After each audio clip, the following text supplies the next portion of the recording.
Hi everyone. For today we'll be doing one thing and one thing only, which is reading my new short essay, Addressing a Stalker Defaming Me. However, before we get started doing that, a little bit of information about myself. My name's Persephone Waard. I have my MA in Gothic English Literature and independent PhD in Gothic Poetics and Ludogothic BDSM, focusing partially on Metroidvania, and I am the author of the multi-volume non-profit book series Sex Positivity. Its art director, sole invigilator, illustrator, and primary editor, the other co-writer, co-editor being Bay Ryan. I'm a male to female trans woman, Tolkien and Amazon enthusiast, anti-fascist, atheist, and Satanist, polypankingster, erotic artist, pornographer, and anarcho-communist. You can financially support my blog through Ko-fi or Patreon. One is safe for work and the other not safe for work, but the money for either goes towards the same art and essays I produce, which often complement each other. Furthermore, this essay effectively doubles as a script, and while I have practiced reading it multiple times, I will probably make small mistakes throughout. Also, we will be stopping intermittently to look at various visual aids. With all of that being said, let's get started.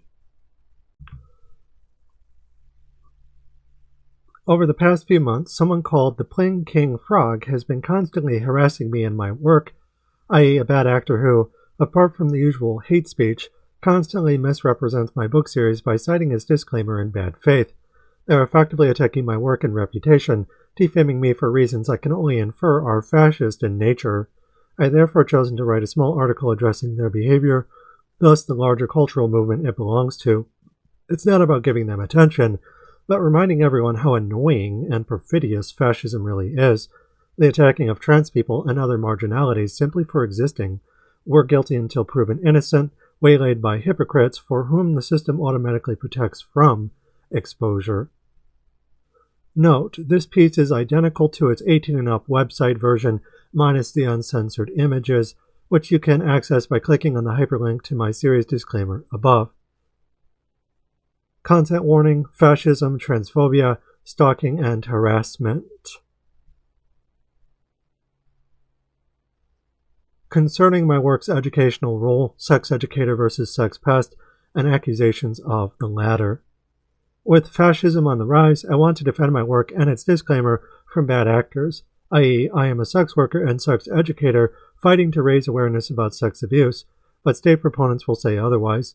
I wanted to address that larger phenomenon here, doing so through PKF defaming me as sex pest and criminal versus the sex educator I actually am. And before anyone states the obvious, I'm fully aware they're alone or largely acting in bad faith, effectively making any engagement with them a trap, but also seemingly a waste of time. All I can do is try to raise awareness about them, then carry on with my day. Such is the life of a trans woman, sex worker, living under fascism. We find joy however we can, while investigating fascism. Fascists operate through disguise to infiltrate our communities and harm us, so while it's not technically safe to demask them, letting them kettle us with impunity is even more dangerous. Disclaimer regarding this section and its contents. All opinions are my own. I use part of my research conducted alongside my book series Gothic Communism. The material within is written speaks about public figures and popular media for purposes of education, satire, transformation, and critique, hence falls under fair use regarding copyright and free speech regarding defamation. That being said, this section specifically concerns an anonymous stalker who has been constantly harassing me for months, by defaming me as sex pest while masquerading as activists themselves.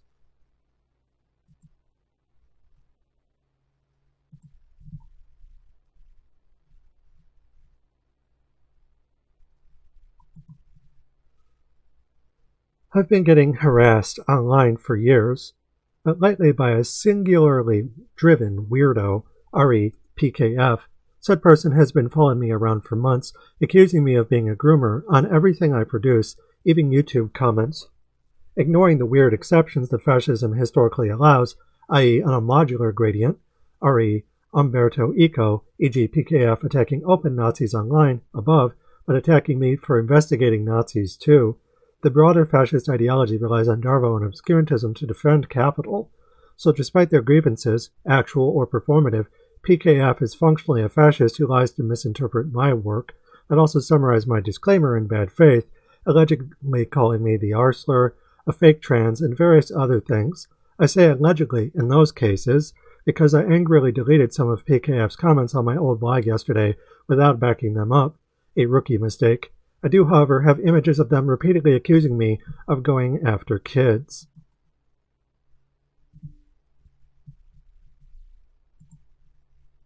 If someone is abusing you, don't keep quiet. Speak out. i.e., false accusations are a form of abuse intended to cause harm, specifically defamation, which can lead to physical abuse during moral panics. The rest of this section, then, is me defending myself from my bully and fascism at large. It was written in response to PKF accusing me of being a pedophile, a common transphobic tactic used by hate criminals, i.e., in a public forum, specifically in the comments section to a community post made originally by Hannah Hussein, where I was commenting in said section about Hannah's own statements on female bodybuilding. After I weighed in, PKF publicly branded me a pedophile, i.e., defaming me by accusing me of criminal behavior they know is false with the intent to harm my reputation and lessen my work. For anyone curious about the nitty-gritty of defamation, refer to my 2025 essay, White Moderates Don't Challenge Fascism.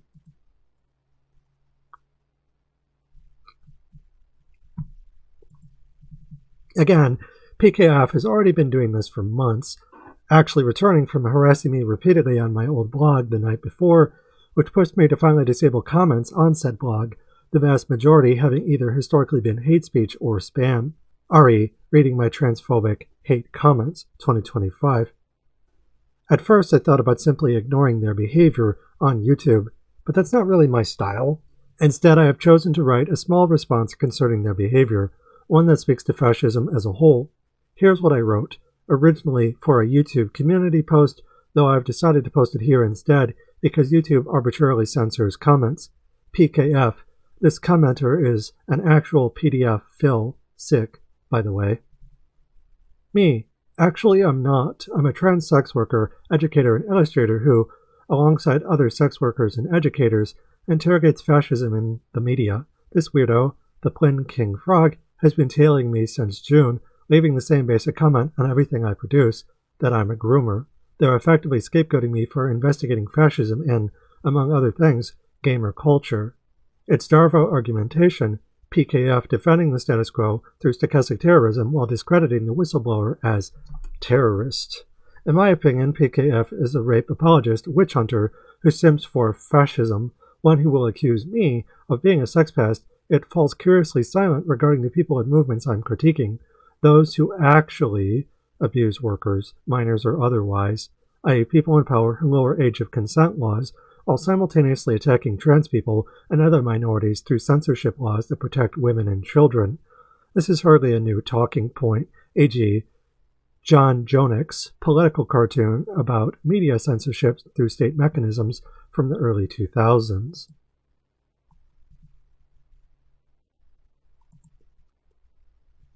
Beyond early internet media, the idea goes back to at least Mussolini in the 1930s.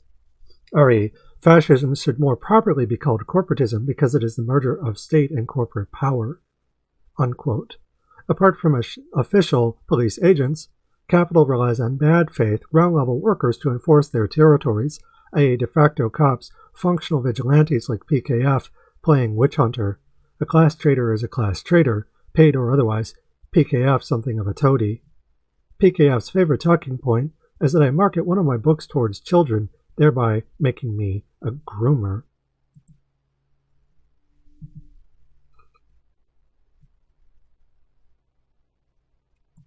Said message is from June 2025, with them having defamed me by saying my book is meant for readers as young as 13, which is factually incorrect above, and me having corrected them at the time.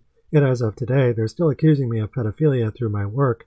Specifically, they're misrepresenting this quote from my series disclaimer to defame me.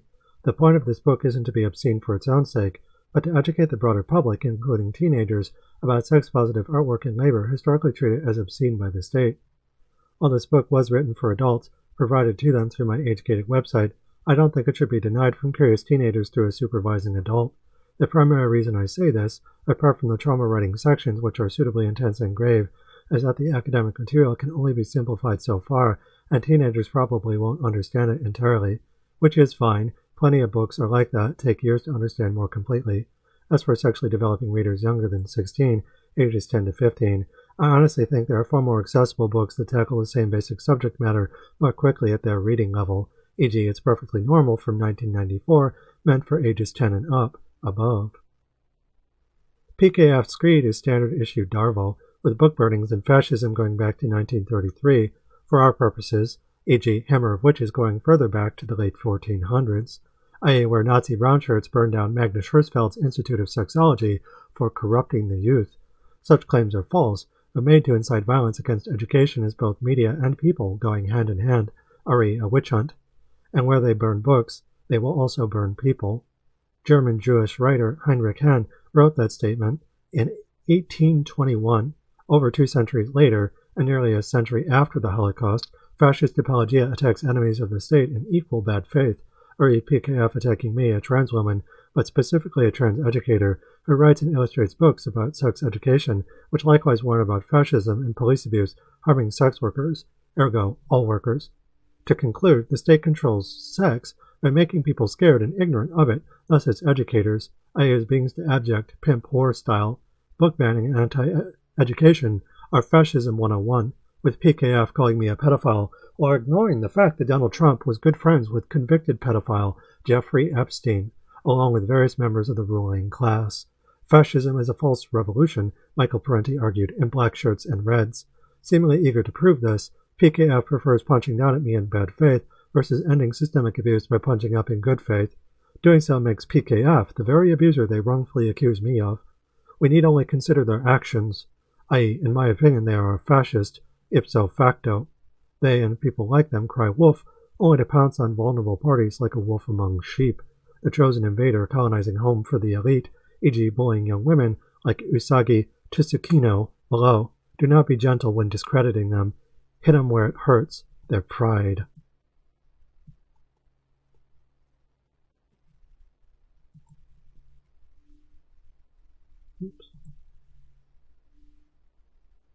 PKF and people like them act in bad faith, meaning they want to defame me on purpose while playing the victim themselves. Capital through fascism relies on stupid people to defend state power against worker aims and interests. There's nothing I can do to convince them otherwise. All I can do is remind good actors of the work my friends and I do, e.g. healing hellions. And also, what kind of person PKF is. Ari, when the man comes around, show him your aegis. Fascists like PKF are bad actors. Hence deserve nothing more than exclusion and exposure for what they are, abusers through and through. Silence is genocide, so speak out using what you got. I.e., show them your aegis, and watch them drop their own mask in rage. Every statement they make, a confession. So yeah, this is just a short little essay. It's not really something I wanted to fuck with, but this person was constantly harassing me, calling me various slurs, and furthermore, having the nerve to then go after fascists themselves. It's this weird kind of exclusion where they can do it for whatever reason because they belong to a specific group that they deem worthy. But then if I, a trans woman, try and do it, I'm a groomer. Basically gatekeeping the investigation of fascism. And that's folly because that kind of thing only will lead to us dividing and conquering ourselves, which makes it all the more necessary that I call bullies like this out. I don't want to have to deal with it, but unfortunately it's necessary, especially if I'm commenting on people who I work with publicly, only to have this jackass show up and call me a pedophile to my face, basically, in front of people that I respect. I don't need that kind of bullshit. And furthermore, it's just not true. It's false. And this kind of thing, in times of crisis, in times of state censorship, of fascism, of capital and decay, can lead to me being attacked, not just online, but offline as well. So I thought I'd nip it in the bud as well as I can. Again, this person is working anonymously, so I don't actually know who they are. That's how fascists operate, very similar to ICE agents who wear masks while blackbagging people off the street without due process. It's a very similar modus operandi. And it's something that we need to be vigilant against, that we need to speak out regarding for our own sake, if not theirs. I'm not doing this to convince them what they're doing is wrong. They know what they're doing is wrong. I'm doing this to protect myself from them, i.e., a victim protecting themselves from their abuser. I'm the one who's being attacked. I'm the one who's being accused of things that aren't true, or is everything I'm saying about this person I can back up with receipts. So if you like this essay and you want to show your support, you can like, share, and subscribe. Or also, if you're feeling generous, you can also go to my Ko-Fi or Patreon and donate there. The money goes towards not just the essays that I write, but also me interviewing and working with other oppressed workers, namely sex workers, but also disabled people, racial minorities, and gender nonconforming persons, etc.